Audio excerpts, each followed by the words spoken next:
My name is Camile Zenobia. I am the founder and CEO of OSA Oral Care. So introducing OSA Oral Care because your mouth is the gateway to health. And what do I mean by that? I mean that over 90% of us have some level of oral inflammation in our mouths. And this is technically termed gingivitis. And it's a huge problem. Why? Because oral inflammation is linked to many other diseases, cardiovascular disease, rheumatoid arthritis, metabolic disorder, even rapid aging. So if we're going to be in the wellness sector, we really need to capitalize on the problem, and that is oral inflammation. So we have a natural, innovative, fluoride-free product, and fluoride-free is important, we'll get to that, that targets inflammation potently, but with a natural patent-pending formula. So a lot of people are looking outside of fluoride for resolution, and there's currently nothing in the gingivitis space that is truly effective. And as the EPA is currently reevaluating fluoride in our water, many people are looking at our personal care products looking for meaningful alternatives, especially the profession.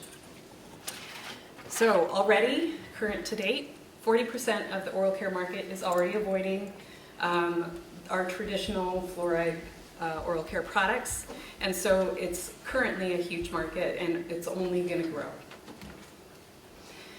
How do we differentiate from our competitors? We basically pair well in the space aesthetically and price point wise, but the way we differentiate is that all our other competitors in the fluoride-free space are looking to replace the enamel remineralization aspect, and nobody has taken on gingivitis. So this is where we differentiate. And so I have a case study for you today. This is a 54-year-old Asian male. These are 2 years. We have clinical attachment loss in the dark pink, representing 38% of his mouth, technically in gingivitis. We have the rest are in 2s and 1s. And after using our product, we see that he has dramatically reduced his CAL scores, bringing him to a healthy state. So we've done tests asking for feedback from our product to understand likability, consumer uptake. And we get broadly, people are very interested in this natural proposition. They're reporting less inflammation, less time in the dental chair. Their hygienists are reporting that there's less to do there and there's no bleeding. So we've had some really great traction. We filed our patent, trademark, done our consumer market tests. We've been in market for about a year, bootstrapping mainly. We are using a contract manufacturer, and we've shown a 1.8% growth this year. Walmart and Amazon have reached out to us directly to expand their premium personal care line. And so we're currently moving into Amazon now. So this is the team.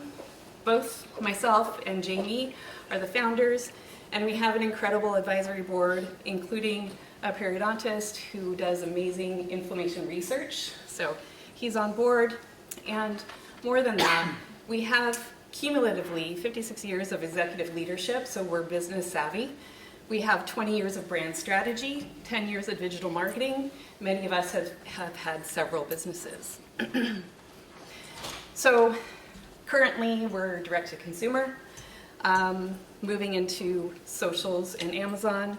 We're looking at B2B opportunities for retailers as well as pairing with the profession. So we have a couple of dental sites that are selling our product too, and we're open to licensing the technology as well. So we are asking $1.4 million to add some go-to-market channels, increase our manufacturing, and our professional engagement as well, and of course marketing dollars. So that's us, and that's our website. Thank you. Panelists, there's no pecking order, so just jump in. And this is feedback or questions? Both. So I'd love to hear a little bit more about the the way... Jane, introduce yourself. Oh, hi, I'm Jane Levy, and I currently run a startup, but it's B2B focused, and consumers always intrigued me because of the need for very clear messaging, differentiation, and your focus on gingivitis is your differentiator. How are you planning to make sure the market is literate and understands what gingivitis is, etc.? I don't think that gingivitis is what I have to say to the consumer. Gingivitis is what I say to the profession. All of us in the profession understand the importance to the most degree. But the consumer is really identifying with inflammation. And we know that in the wellness sector, addressing inflammation is key for overall wellness. So that's my focus for marketing. Carson? Hi, my name is Carson Carpenter. A couple of questions I have. I just want to, any approvals at this point, any FDA approvals? None required to be in market. Of course, I can't make any claims at this time. So in lieu of having claims around gingivitis, because we all know that the regulatory path is steep, I am looking at alternative ways to create the clinical background to support the technology. And the other question I had, you showed a study, it's one study, Asian male. I mean, it's just one person. But I'm just curious, how about the breadth of the studies? I mean, how long do they go back? How many people have been studied? I have 20 people who I've followed from top to bottom. Anybody with inflammation had a similar outcome as this one did. The problem with the data when you're going out into the wild is, was it the same hygienist? And so all of those kind of factors I take into consideration when presenting data. So that particular case, I knew that it was the same hygienist for all three measuring time points, and the same dentist. And so I felt confident that I could utilize that. But moving forward, I am connected with many different universities and mostly periodontists to do the clinical work that's needed. We have in vitro studies, we have a clinical study planned, but at this point I don't have the full support. I mean, I agree that inflammation, I mean, that's what we're all fighting, but Yeah. what's the secret sauce? I mean, what's the active ingredient that, how does it work? I mean, how is it stopping the inflammation? Specifically, it's niacinamide, which is technically vitamin B3. And at the concentration that we're using it at, with a combination of a delivery factor to make sure it sticks onto the tissue for a durable time period.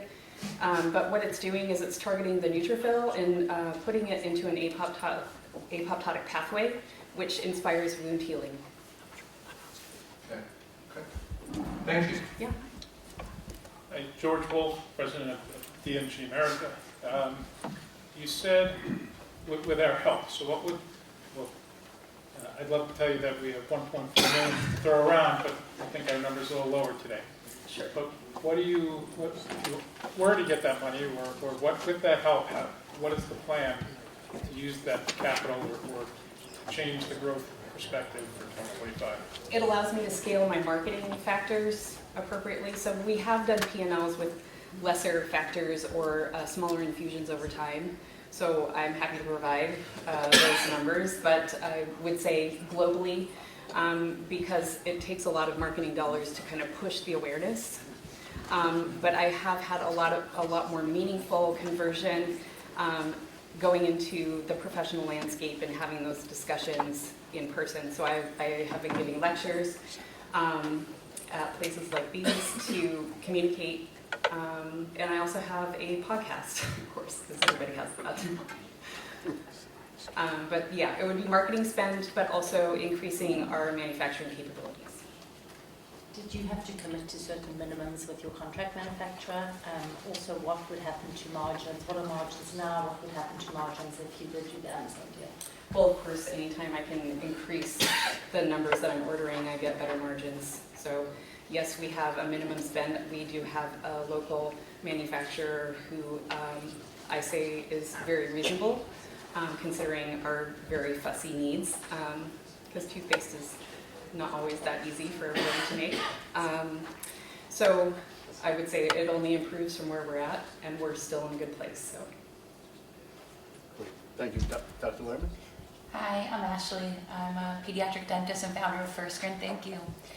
What's your biggest pain point that you're dealing with right now, and how do you think winning any sort of money would help you overcome that? I know you mentioned marketing, but It's hard in getting those touch points. So I would say, doing a twofold approach. Every quarter, we like to increase our marketing spend just a little bit to get more conversions, and also put into practice what we've been learning with our marketing messages.